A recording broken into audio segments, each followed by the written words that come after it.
Mon fils a dit: Papa, nous pensons qu'il est si temps que tu emménages dans un établissement de soins. J'ai dit: Je comprends. 3 semaines plus tard, mon avocat l'a appelé et lui a dit: Votre père a apporté des changements dont vous devez entendre parler. Ils m'avaient assis à leur table avec un rôti et un dossier manille. Et je vais vous dire, le rôti était excellent. Le dossier de manille, pas tellement. Bienvenue dans les histoires de Reckoning de Warren. Versez-vous quelque chose de chaud, installez-vous et rappelez-vous que tout le monde dans ces histoires avait une bonne chance de bien faire. Ils ont simplement choisi de ne pas le faire. Déposez un commentaire ci-dessous et n'oubliez pas de vous abonner. Vous allez apprécier celui-ci. Je m'appelle Desmond Price. J'ai 69 ans. J'ai passé 33 ans à superviser la logistique du fret à Halifax, en Nouvelle-Écosse, à coordonner les horaires de chargement sur 9 quais, à gérer les contrats de travail, à suivre les cartes des marées et les retards dus aux tempêtes, et le genre très spécifique de chaos qui se produit lorsque 4 cargos arrivent à la fois un jeudi matin de janvier, l'air est à -20, et quelqu'un a complètement perdu le manifeste d'expédition. J'ai pris ma retraite il y a 5 ans. Je me suis mise à l'apiculture. Je lis de la fiction historique. J'ai bu du thé fort lentement sur le porche arrière. J'étais, par toutes les mesures raisonnables, parfaitement bien. Avant d'entrer dans ce qui s'est passé ensuite, dites-moi d'où vous vous connectez. J'aime vraiment savoir ça. Ma femme Joséphine est décédée il y a 9 ans. Avec. Soudain, et je ne m'y attarderai pas, car Joséphine méprisait l'habitation et elle aurait eu raison de la mépriser ici aussi.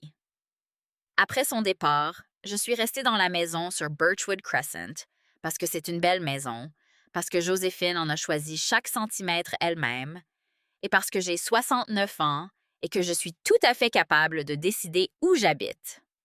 J'ai eu 2 enfants.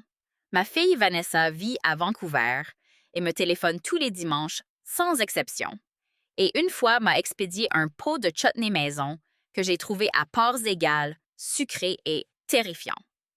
Mon fils Bradley habite à 35 minutes de là, à Fredericton, avec sa femme Nadia. Bradley a 43 ans. Nadia a 39 ans. Il possède une belle maison, 2 petits-enfants que j'adore au-delà de la raison et, comme je venais de l'apprendre, un ensemble très spécifique de motivations financières couvait en dessous de tout cela. Mon ami le plus proche est un homme nommé Otis Kellerman. On se connaît depuis 1989. Il était mon chef d'équipe à l'époque où j'avais 31 ans et incroyablement plein de moi-même, et il me l'a dit en face, et nous sommes serrés depuis. Otis a maintenant 72 ans, retraité du même chantier naval, et passe la majeure partie de ses journées à perdre gravement aux échecs et à refuser d'admettre gracieusement sa défaite. Je l'appelle pour tout. Il décroche à chaque fois. En ce qui me concerne, c'est toute la définition de la loyauté, et je n'accepterai pas d'argument contraire. Pendant les 3 premières années prévues après ma retraite, les choses entre Bradley, Nadia et moi étaient bonnes. Il venait pour un rôti du dimanche de temps en temps. Les petits-enfants ont ravagé ma maison et n'ont jamais cassé quoi que ce soit sans lequel je ne pourrais pas vivre. Nadia a toujours apporté des biscuits achetés en magasin sans aucune excuse, et je l'ai toujours respecté pour cela. Bradley et moi regardions le football et parlions des routes maritimes et restions généralement à l'écart l'un de l'autre. C'était facile, banal, bon comme les choses banales sont bonnes quand on les remarque réellement. Puis les petites choses ont commencé à changer. Rien que je puisse pointer carrément.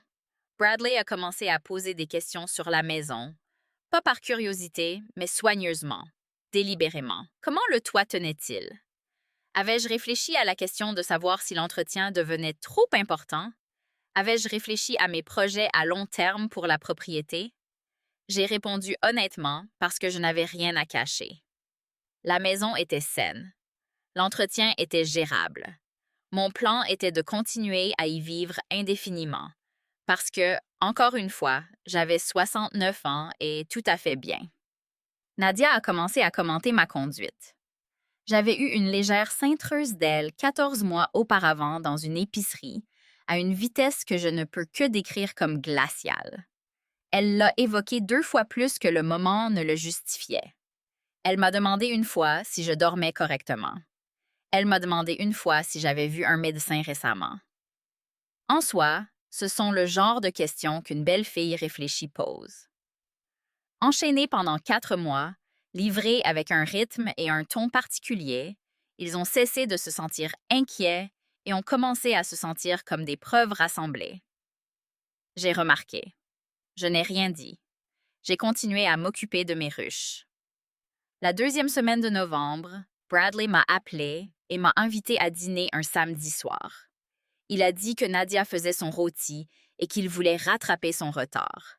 Je lui ai dit que j'y serais. Je suis arrivée à 6 heures avec une bouteille de rouge et ce que je supposais être un repas décent et une conversation facile. Le rôti était excellent.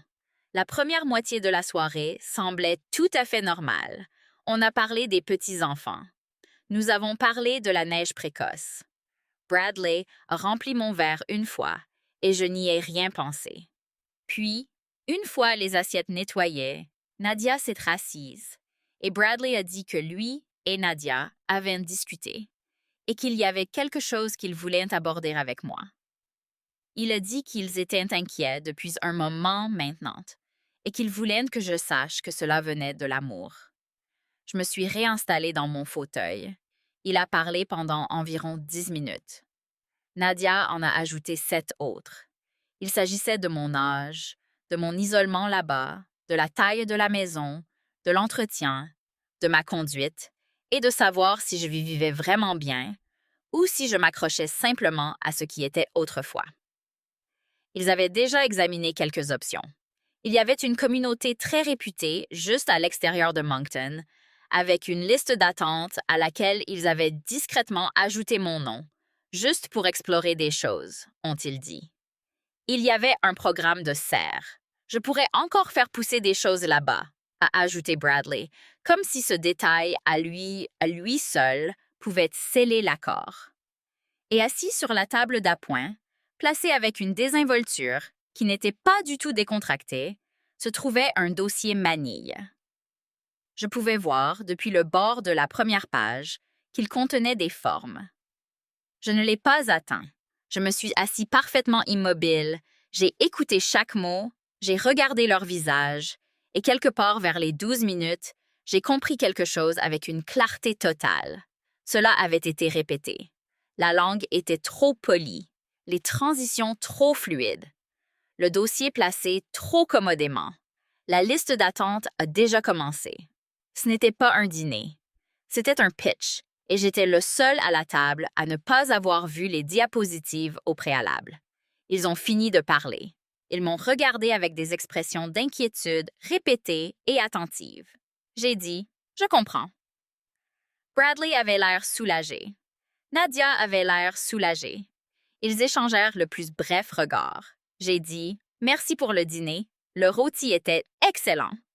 Et j'ai mis mon manteau et je suis rentrée chez moi sur l'autoroute sombre. Je ne me sentais pas en colère. Exactement. Je me sentais claire. Il y a une différence.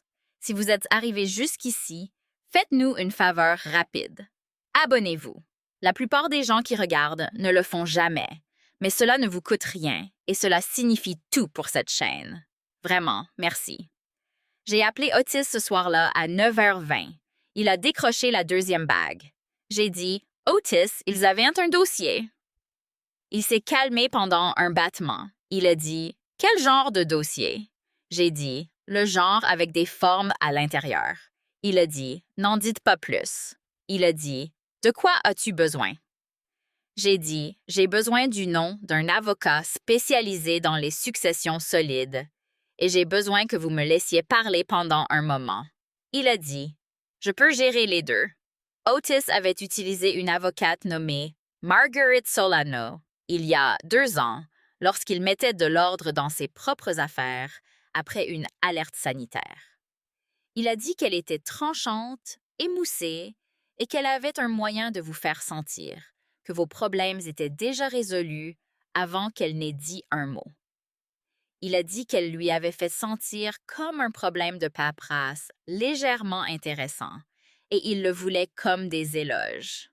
J'ai appelé Marguerite Solano le lendemain matin à 8h30.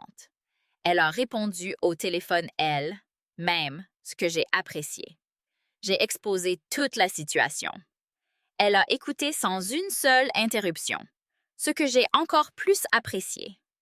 Quand j'ai fini, elle a dit « Monsieur Price, vous êtes légalement compétent.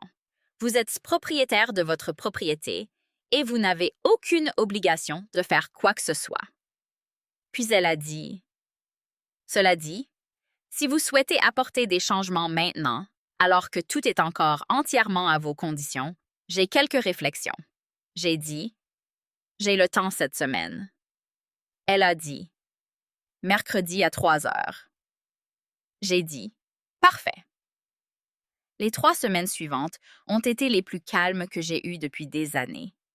J'ai gardé ma routine. J'ai vérifié les ruches. J'ai appelé Vanessa tous les dimanches et je ne lui ai encore rien dit parce que je voulais que tout soit finalisé avant de la faire entrer. Et parce que Vanessa a un tempérament qui a vidé une vente aux enchères scolaires en moins d'1 minute et j'avais d'abord besoin que le processus soit géré proprement. Marguerite a travaillé efficacement et sans chichi.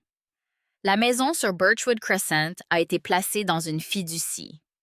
La fiducie a nommé Vanessa et un organisme de bienfaisance locale pour la faune comme bénéficiaire. Bradley a été complètement retiré du testament.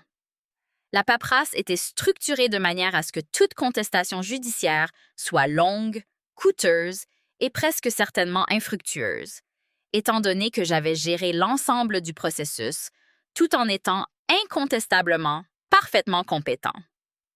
Marguerite a souligné à 2 reprises que le timing et la documentation me seraient utiles si quelqu'un essayait d'argumenter autrement.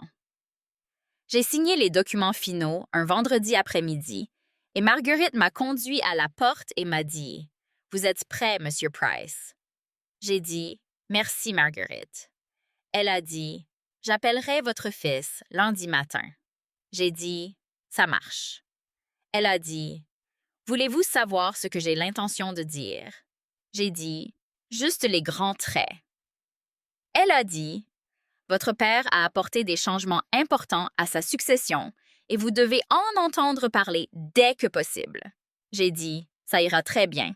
Si vous êtes arrivé jusqu'ici, faites-nous une faveur rapide. Abonnez-vous. La plupart des gens qui regardent ne le font jamais, mais cela ne vous coûte rien et cela signifie tout pour cette chaîne. Vraiment, merci. »